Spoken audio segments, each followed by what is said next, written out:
오래전부터 벼르고 벼르지만 잘 이렇게 안 가지는 곳이 있는데요. 시흥에 있는 관곡지라고 하는 곳입니다. 이맘때쯤 되면 사진 찍기 좋아하시는 분들이 사진기를 들고 관곡지를 찾습니다. 시흥시 하중동에 있는 조그마한 연못인데요. 그곳을 찾는 이유는 7월 중순부터 9월 중순 이때까지 그 관곡지에 연꽃이 많이 피기 때문입니다. 우리나라 4대 연꽃 그 피는 곳으로 곳 중에 하나인데요. 특별히 관곡지에는 백년 하얀 연꽃이 핍니다. 흰색이고요. 특별히 그 꽃잎 끝이 뾰족한 그런 연꽃이 피어서 많은 사진사들이 사진을 찍기 위해서 찾습니다. 전라남도 무안군 일로면에 그 회산방죽이라고 하는 곳이 있습니다. 이곳 역시 연꽃이 많이 피는 연이 많은 곳으로 유명한데 동양 최대의 연꽃 재배지라고 합니다. 또한 그 부여의 국남지도 연꽃이 많이 피고요. 그리고 전라북도 김제에 있는 하소백년지라고 하는 곳, 이 네 곳이 우리나라에 연꽃 많이 피는 곳으로 아주 소문난 곳들입니다. 몇 년 전에 여름 휴가 때에 그 회산방죽 그 전남 무안군 일로면에 있는 동양에서 제일 큰 그 연꽃 단지라고 하는 그런 그곳을 찾아갔습니다. 저도 사진을 찍기 좋아해서 사진기를 가지고 작품 남겨볼 요량으로 갔습니다. 찾아갔는데 가서 좀 실망을 했습니다. 연꽃 필 때다. 또 동양에서 제일 큰 곳이다. 그래서 연꽃이 엄청나게 피어 있을 줄 알았더니 웬걸요? 별로 보이지 않더라고요. 나중에 알아봤더니 연꽃은 한꺼번에 확 피고 한꺼번에 지고 이게 아니라 피고 지고 피고 지고 이렇게 계속 한답니다. 그래서 아무리 큰 연꽃 단지도 연 재배지도 막 가면 한꺼번에 막 이렇게 무성하게 피어 있는 그런 것을 기대할 수는 없답니다. 또 실망했던 것은 대부분의 연꽃 재배지를 가보면 물이 너무너무 맑아서 아래 물고기들이 노니는 모습을 보고 그렇지 않고요. 온갖 수초들이 그냥 어지럽게 자라고 있고 물은 탁하고 그렇습니다. 우리 흔히 하는 말로 옥석을 가리자, 옥석을 가려야 한다라는 말을 하죠. 돌 가운데서 옥을 찾아내는 것, 그게 귀한 거다 하는 거죠. 다 옥이면 귀하지 않고요. 수많은 돌들 가운데서 숨어있는 옥을 발견하는 것, 매우 중요하기 때문에 옥석을 가린다라는 말이 생겨난 것 같습니다. 솔로몬은 술람미 여인이라고 하는 여인과 사랑에 빠져서 시를 썼습니다. 연애 편지를 썼습니다. 그것이 아가서라고 하는 그런 책이죠.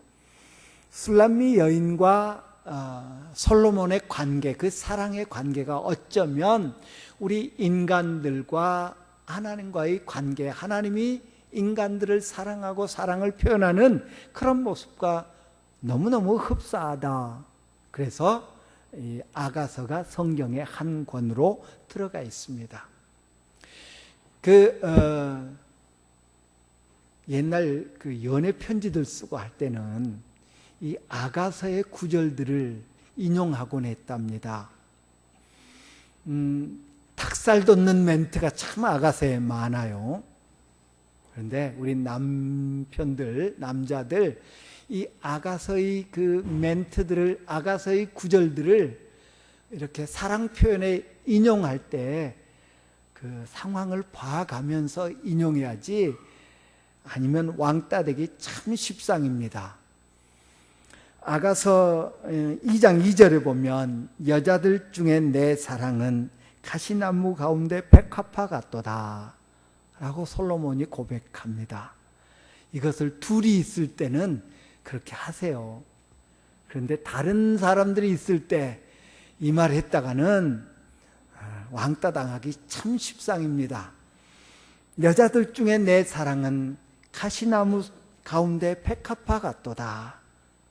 다른 여자들은 뭐 같다고요? 내가 사랑하는 내 여자는 백합화 같은데 다른 여자들은 가시나무 같다. 그 소리가 됩니다. 그러니까 조심해서 인용하셔야 됩니다. 예수님을 그래서 가시나무 백합화, 가시나무 속에 백합화라고 하는 그런 표현을 우리가 찬양을 통해서도 하지요. 많은 어려움 속에서, 많은 악조건 속에서 피어나는 예쁜 백합화의 모습을 우리가 연상해 봅니다. 우리 그리스도인들의 삶이, 우리 그리스도인들의 모습이 이와 같다고 할 것입니다. 예수 믿으면, 예수님을 나의 주와 구주로 영접하면 모든 문제가 다 해결되고, 예수님께 기도하면 모든 문제가 다 해결돼서 탄탄대로 형통한 삶이 되기를 원하는데 그러지 않더라는 것입니다. 우리가 믿는 우리 하나님은 전능하신 하나님이십니다. 아멘. 못할 일이 없으신 분이라고 성경은 말합니다. 믿습니까? 다 하실 수 있습니다. 죽은 자까지도 살리실 수 있는 분이 우리 하나님이시오, 우리 주님이십니다.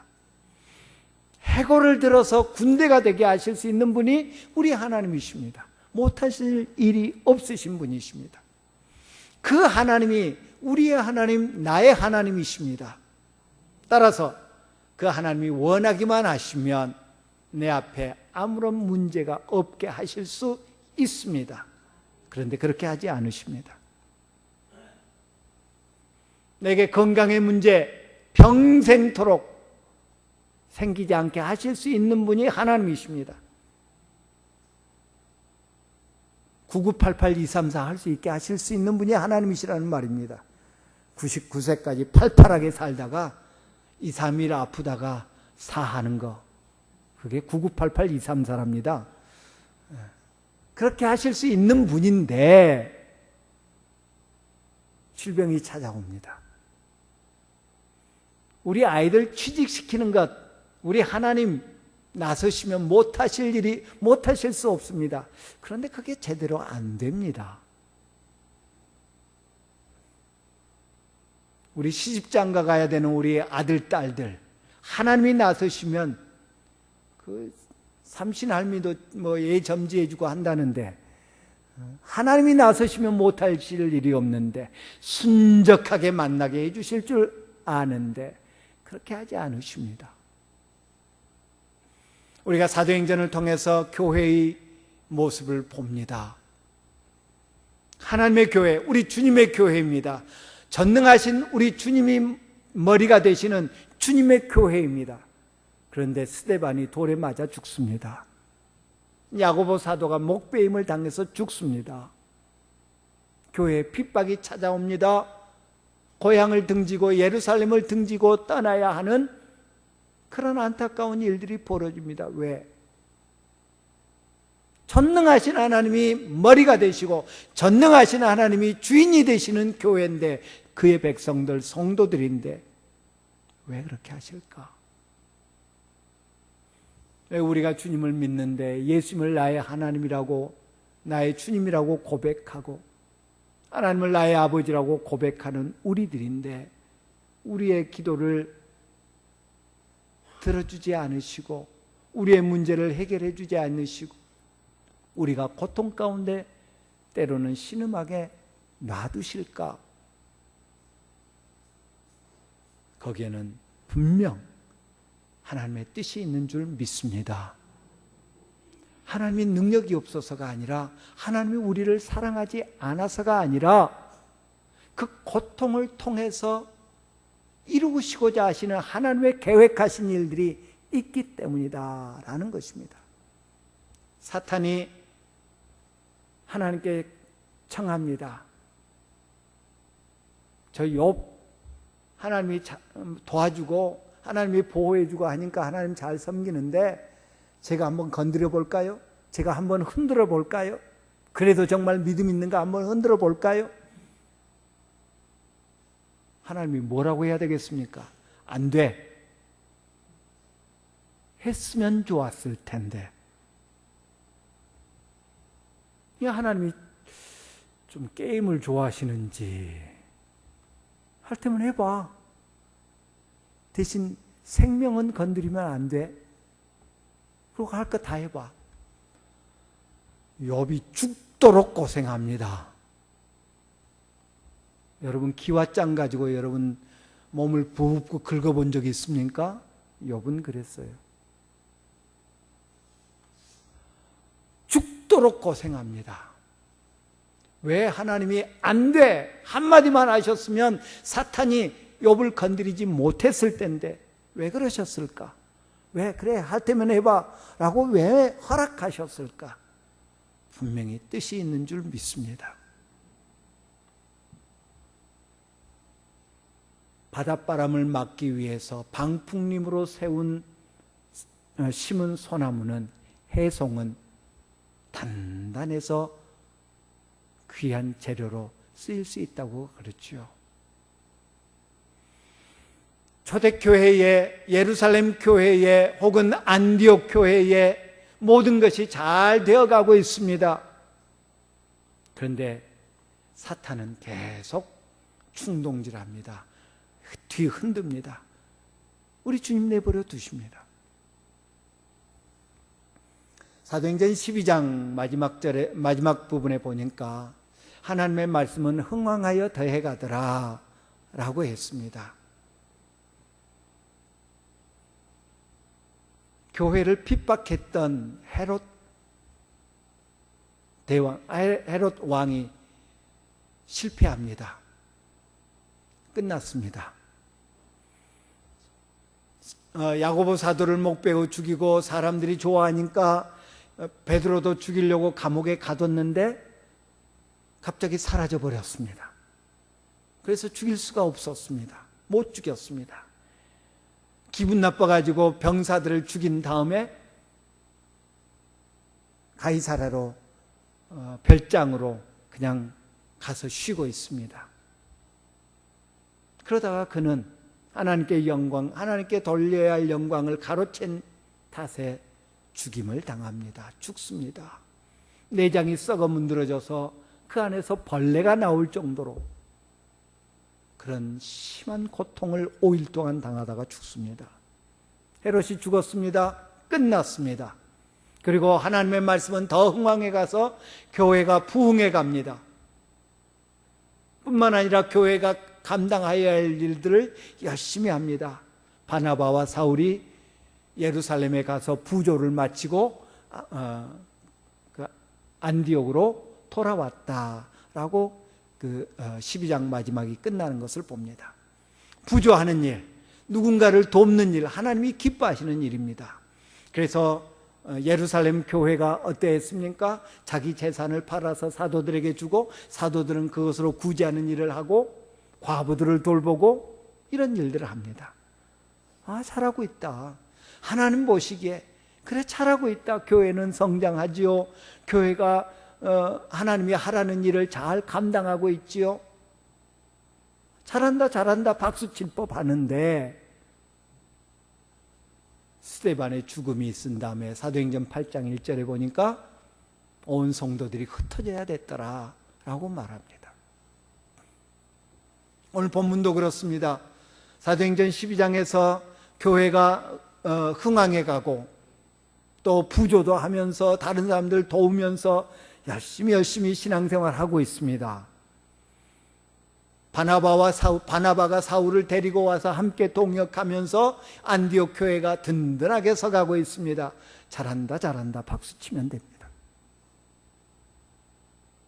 그런데 거기서 끝나지 않습니다. 우리 주님께서 안디옥 교회에 기대하는 바가 있었습니다. 안디옥 교회를 통해서 이루고자 하시는 바가 있었습니다. 어디 안디옥 교회뿐입니까? 예루살렘 교회를 통해서 이루고자 하시는 바가 있었습니다. 모든 성도들을 향해서 기대하시는 바가 있었습니다. 그게 뭐였습니까? 우리끼리 잘하고 우리끼리 잘 어울리고 하나 되고 또 서로 구제하고, 이것이 우리 주님의 궁극적인 목적이 아니었다라는 것입니다. 우리 사도행전을 읽을 때는 항상 눈에 안경을 쓰고 읽어야 된다. 어떤 안경이요? 사도행전 1장 8절이라고 하는 안경을 쓰자 말씀 주셨습니다. 오직 성령이 너희에게 임하시면 너희가 권능을 받고 예루살렘과 온 유대와 사마리아와 땅끝까지 이르러 내 증인이 되리라. 예수님 말씀해 주셨습니다.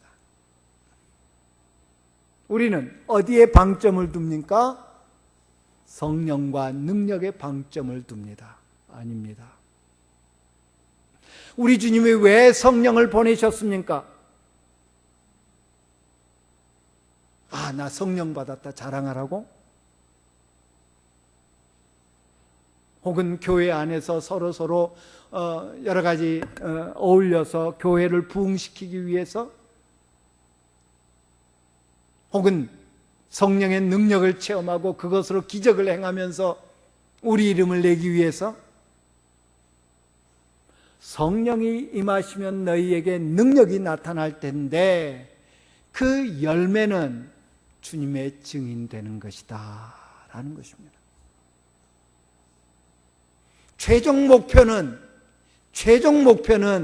땅끝까지 이르러 내 증인이 되는 것, 우리 주님이 설정한 최종 목표는 그거였습니다. 그 최종 목표를 이루기 위해서 필요한 것이 뭐였습니까? 주님의 능력, 하나님의 능력이었습니다.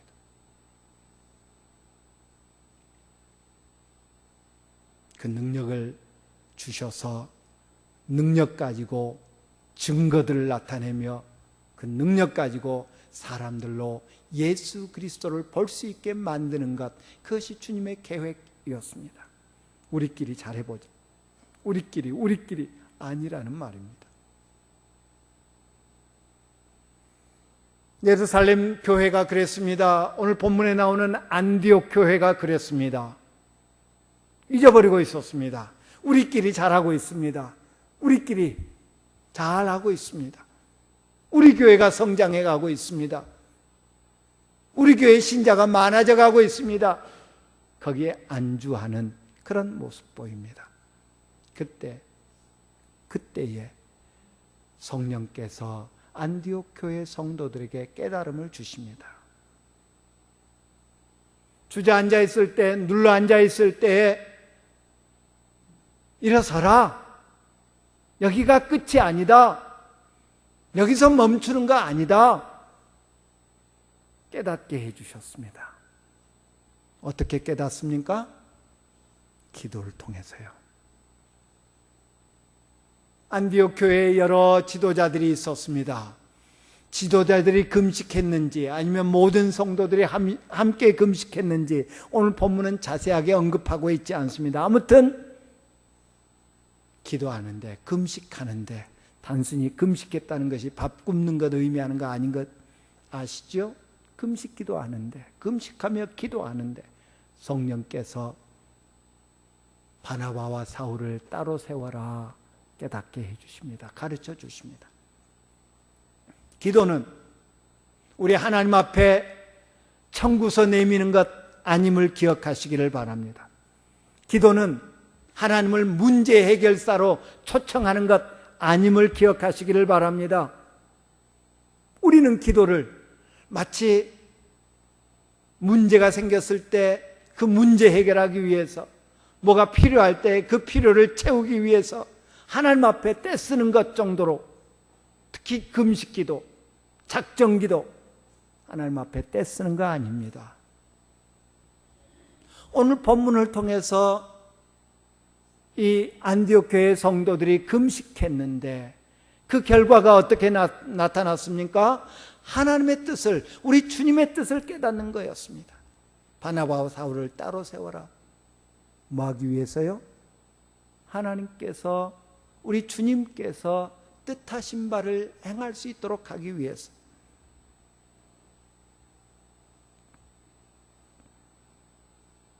주를 섬겨 금식할 때에 바나바와 사울을 따로 세우라고 말씀하는 것을 깨닫게 됩니다.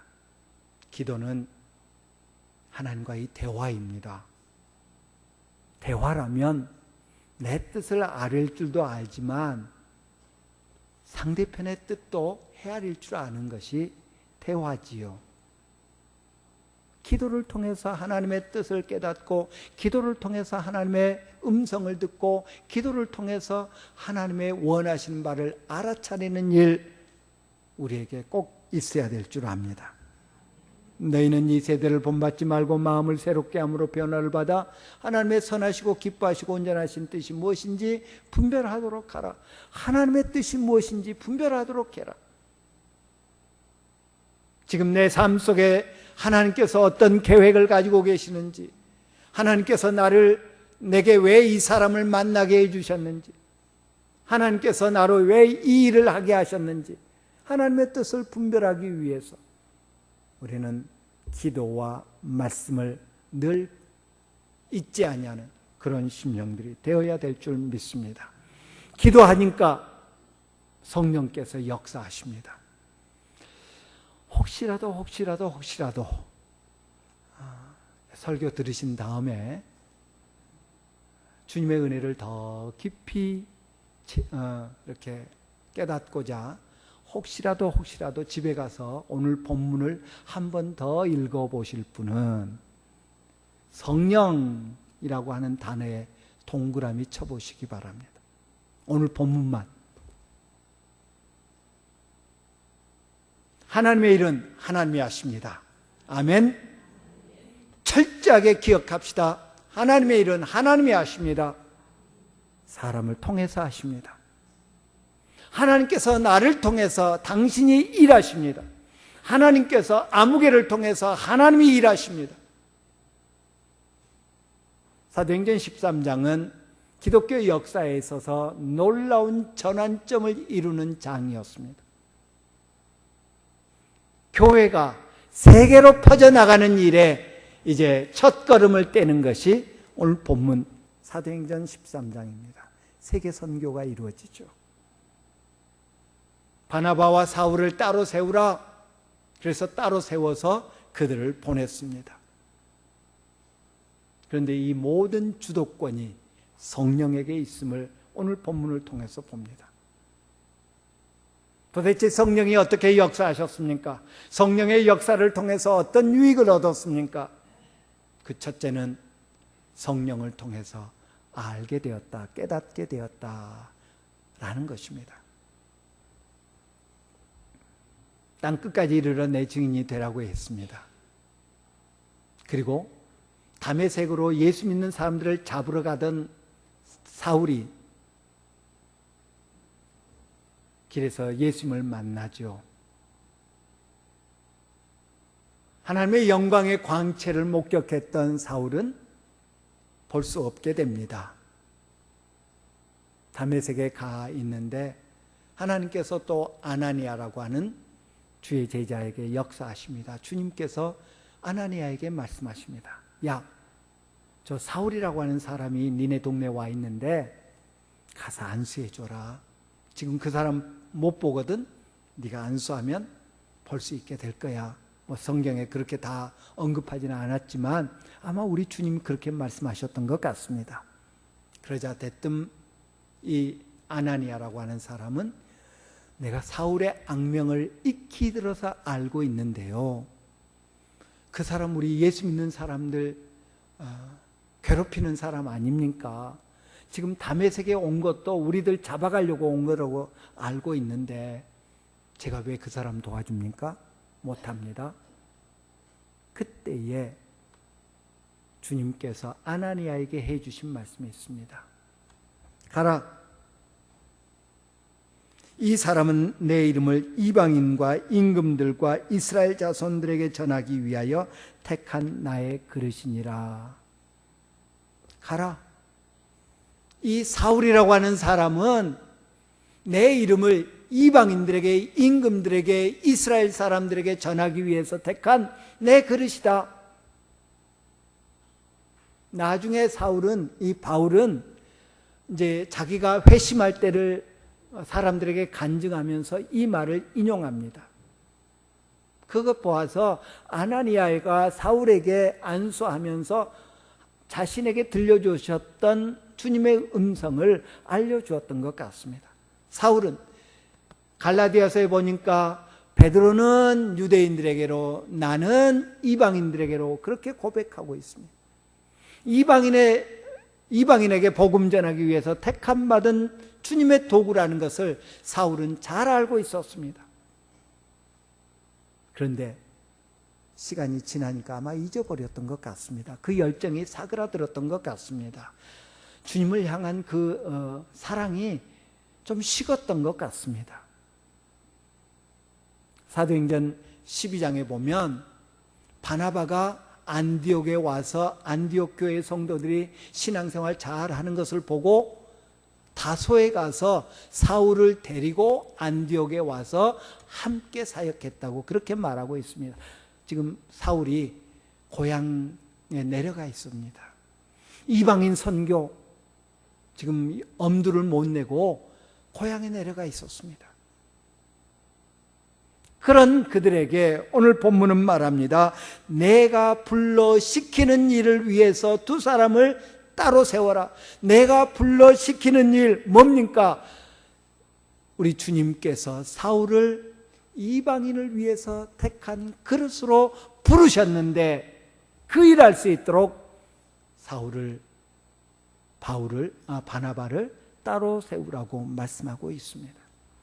그렇습니다. 우리 성령은 생각나게 하는 역할을 하십니다. 우리 성경 공부를 하다 보면 또 성경 외웁시다 그러면 무슨 소리입니까? 듣고 돌아서면 잊어버리는데. 그러지요? 얼마나 감사합니까? 그러니까 제가 주사람교회에서 지금 20년이 넘도록 목회할 수 있고 저거 몇 년 전에 했던 설교인데 또 안 해. 하나님은 우리에게 망각의 은사를 주셨어요. 참 좋은 은사예요. 다 머릿속에 넣고 있어봐요. 힘들지요? 괜찮습니다. 잊어버려도 좋습니다. 아니, 잊어버리는 것이 당연합니다. 대신 성령께서 내 안에 계시게 하면 됩니다. 왜? 성령은 생각나게 해주시는 분이니까. 요한복음 14장에 보니까 보혜사 곧 아버지께서 내 이름으로 보내실 성령, 그가 너희에게 모든 것을 가르치고 내가 너희에게 말한 모든 것을 생각나게 하리라. 성령은 우리에게 생각나게 합니다. 여러분 교사 많이 하세요? 아니, 나 모르는데요. 모르니까 교사하는 겁니다.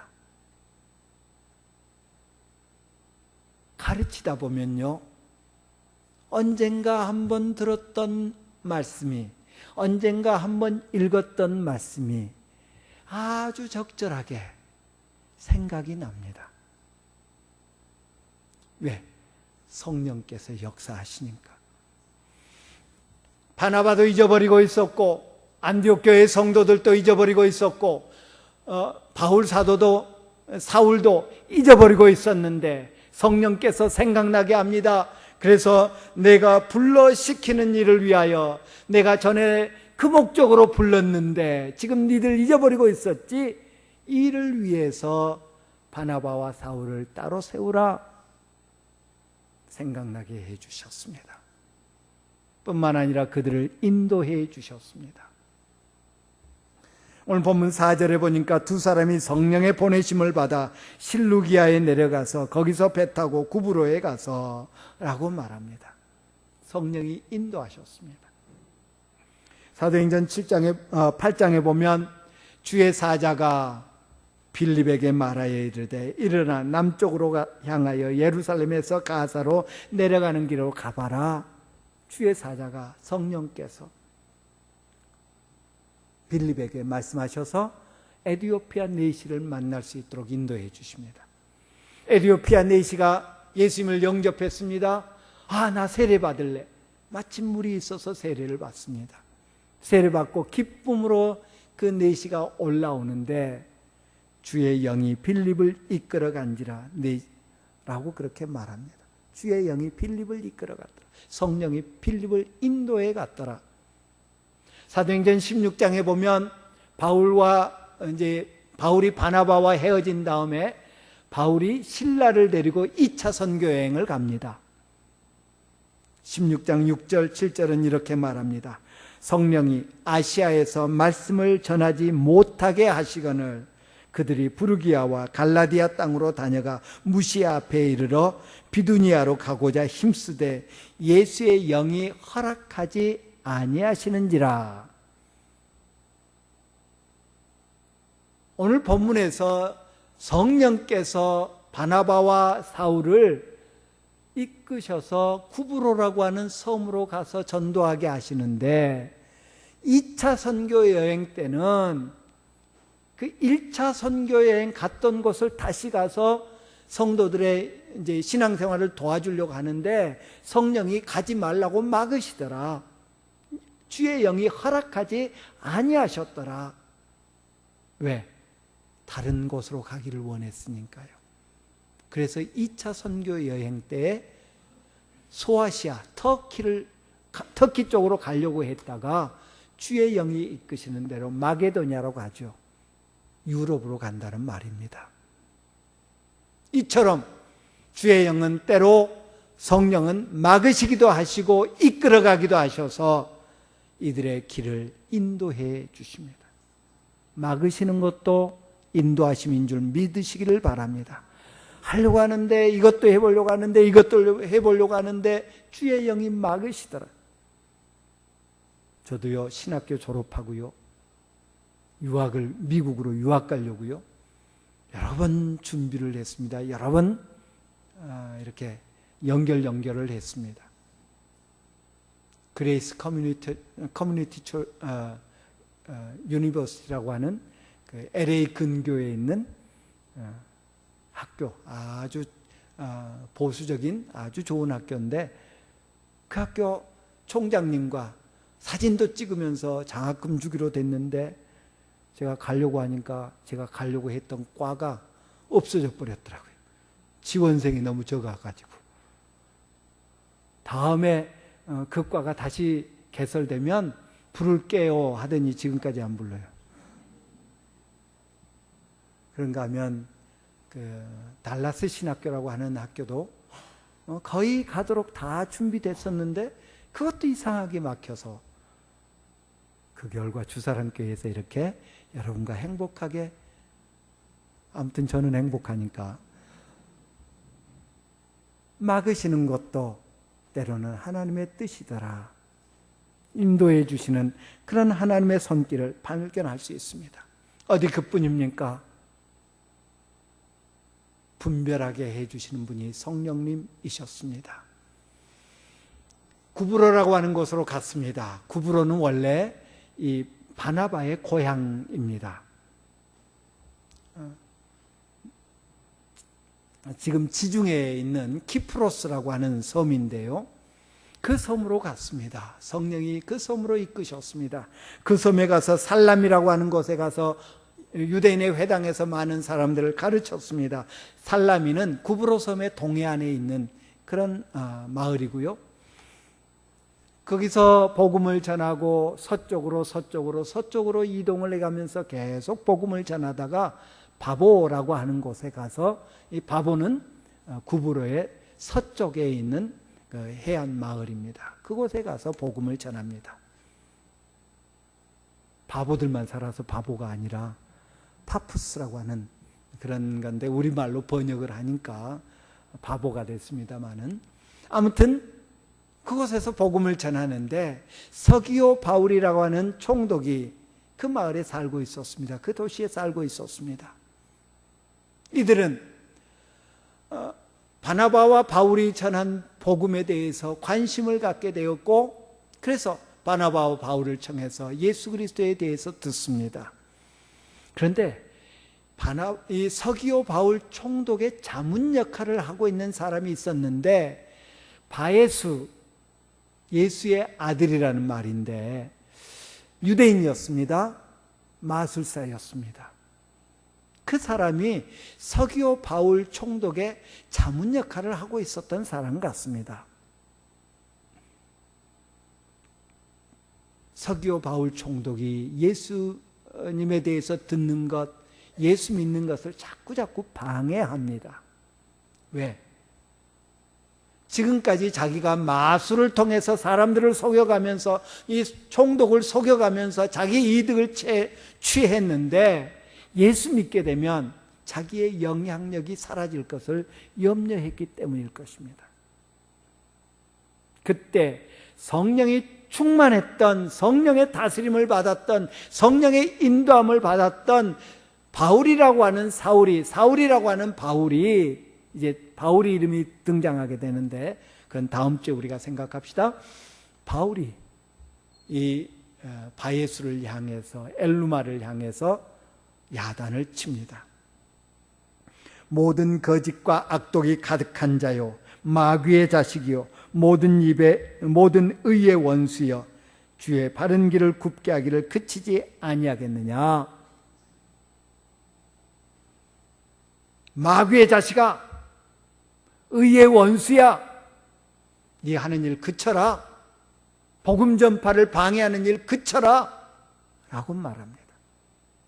성령이 충만했던 바울은 이 바예수를 주목하여 보고 그가 마귀의 자식임을 알게 되었습니다.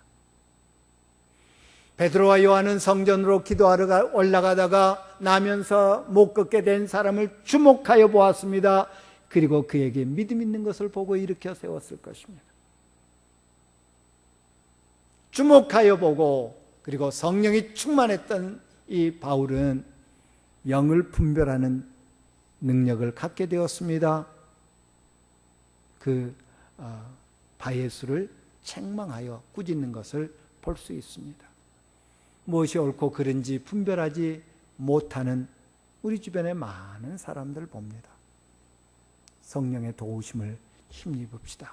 성령이 우리와 함께 하시면 영을 분별하는 능력, 옳고 그름을 분별하는 능력, 어느 편에 서야 될 것인가를 분별할 수 있는 능력을 갖게 됩니다. 내 배를 신삼았던 이 유대인, 또 마술사, 무엇이 옳고 그름을 모릅니다. 자기의 배가 신이 되니까.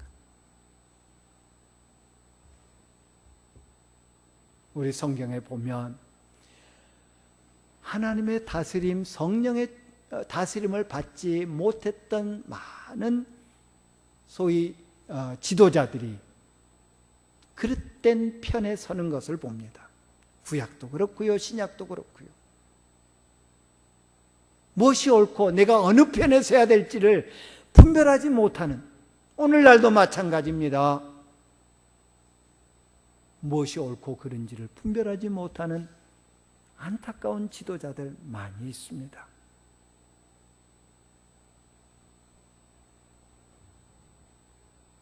오늘 우리는 그런 우에 빠지지 맙시다. 그러기 위해서 성령의 도우심을 구해야 될 줄 믿습니다.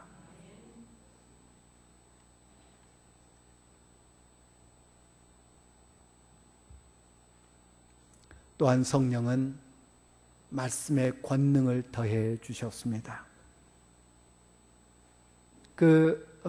바예수를 바울이 책망합니다. 그리고 나서 그를 향해서 말합니다. 이제 주의 손이 내 위에 있으니 내가 맹인이 되어 얼마 동안 해를 보지 못하리라 하니 즉시 안개와 어둠이 그를 덮여 인도할 사람을 두루 찾았다고 했습니다. 12절에 보니까 이에 총독이 그 되어진 것을 보고 믿으며 즉시 주의 가르침을 놀랍게 여기니라. 주의 가르침을 놀랍게 여겼다. 바나바와 사울이 주님을 가르칩니다. 주님에 대해서 말씀합니다. 그런데 이 서기오 바울 총독이 놀랍게 여겼더라. 놀라더라. 우리가 사도행전에서 놀라는 모습들은 언제 나타납니까? 주의 능력이 나타날 때, 말씀의 능력이 나타날 때. 바나바와 사울이 예수 그리스도를 전할 때 관심을 가졌습니다. 아, 그런 일이 있었는가? 그런 역사가 있는가? 그런데 바울이 한 말이 이 바에수를 통해서 즉시 나타나게 됩니다. 그러자 서기오 바울 총독은 놀랐다. 그리고 예수를 믿었다고 했습니다. 베드로와 요한이 일어나 걸으라고 하니까 즉시 일어나 걸었습니다. 모세가 바로 앞에서 재앙에 대해서 이야기할 때 하나님께서는 모세가 말한 대로 그렇게 행하셨습니다. 하나님의 일꾼들에게 하나님께서는 그 말한 대로 이루어지게 만들어 주셔서 일꾼들을 세워주시고 높여주시는 것을 볼 수 있습니다. 사무엘상 3장 19절을 보니까 사무엘이 자라매 여호와께서 그와 함께 계셔서 그의 말이 하나도 땅에 떨어지지 않게 하시니 단에서부터 브엘세바까지 온 이스라엘이 사무엘은 여호와의 선지자인 줄을 알았더라. 여호와 선지자로 세우심을 입은 줄을 알았더라라고 했습니다. 사무엘의 입에서 나오는 말이 하나도 땅에 떨어지지 않고 이루어지게 하나님께서 만드셨습니다. 그러자 사람들은 단에서부터 브엘세바까지 이스라엘 전체라는 말입니다. 이스라엘 전체 모든 사람들은 사무엘이 하나님께 택함 받은 선지자라는 것을 인정하기에 이르렀다라고 말씀하고 있습니다.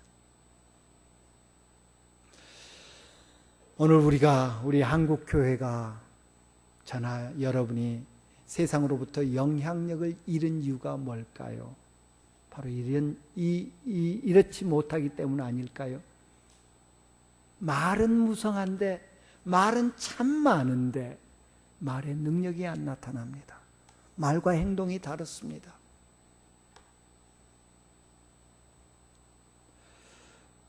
하나님의 말씀을 많이 읽는 것 참 중요합니다. 성경 통독 많이 하는 것 참 중요합니다. 그런데 저는 우리 교회 성도들을 위해서 기도하면서 말씀으로 인해서 변화된 삶, 말씀으로 인해서 변화된 삶을 위해서 늘 기도합니다. 오늘 본문에 이 바울 사도가 성령의 도우심을 받지 못했더라면 담대하게 이 바에스에 대해서 이런 저주의 메시지를 말하지 않았을 것이고, 혹여 말했더라도 그냥 말로 그쳤을 수도 있습니다. 그런데 성령께서 바울에게 영분별하는 지식을 주셨고, 그래서 이 마귀의 자식아 의의 원수야 책망하면서 내가 잠시 동안 해를 보지 못하게 될 것이다, 눈멀게 될 것이다 라고 외쳤습니다. 그리고 주님은 그 말이 그대로 이루어지도록 역사해 주셨습니다. 오늘 우리에게 이런 역사가 나타나기를 원합니다. 우리가 누군가를 저주하고 네가 잘 때나 보자, 3대가 어쩔 거다, 절대 그럴 말 하지 마시고요, 축복하는 말 하세요. 그리고 그대로 이루어지는 것을 보고 기뻐하시기를 바랍니다. 그렇다고 축복을 남발하지는 마세요. 하나님의 뜻과 상관없이 축복하는 거. 성령이 충만하니까 말한 그대로 되었지, 바울이 그냥